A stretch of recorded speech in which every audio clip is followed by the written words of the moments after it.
Michigan and Texas. The line is 7 for Texas, over under 44.5, an early game on Saturday, and you are playing a first quarter play. Let's hear it.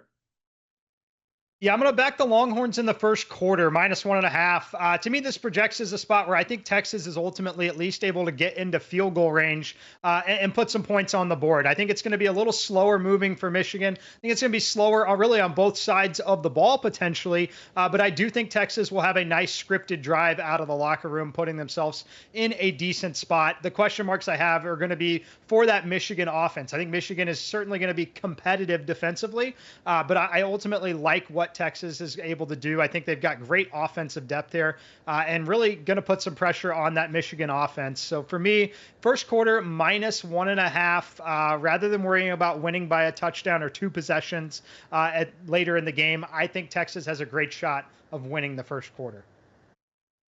I'm going to lay these 7 points with Texas. I feel comfortable, Mike, in terms of them winning the game outright by more than a touchdown. I love how they ran the football last week against Colorado State. That was one of my biggest questions about the Longhorns going into that matchup because of all the depth that they lost due to injury. But they ran the ball well. They showcased the depth in the backfield. And I know a lot of people want to make this about Isaiah Bond versus Will Johnson. That's an NFL matchup right there. But how about the other receivers for Texas versus the other defensive backs for Michigan? I think that's the matchup Texas will exploit, and Texas will take advantage of a quarterback situation in Michigan that's sketchy at best. They don't even know who's their guy under center. So I like Texas in this one big, so I'm going to lay the 7 comfortably.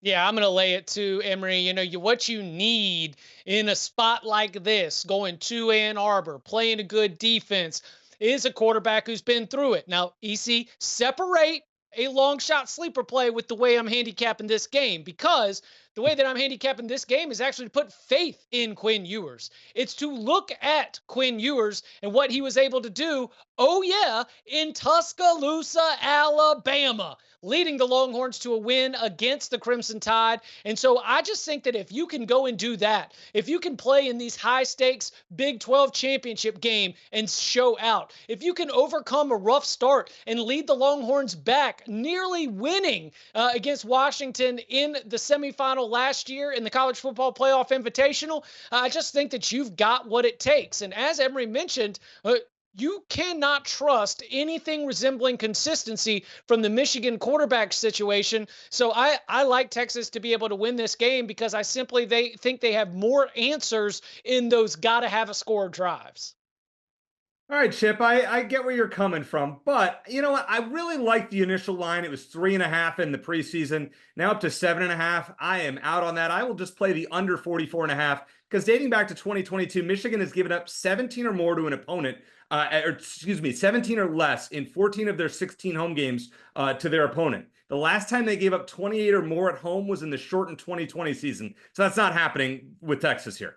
Their offense was non-existent, Michigan's was, until they scored 17 of their 30 points in the fourth quarter against Fresno State. And the only way for them to keep this game close is to play ball control, keep it for 35 minutes, and muster some long drives. Lower scoring game, Texas 23, Michigan 16.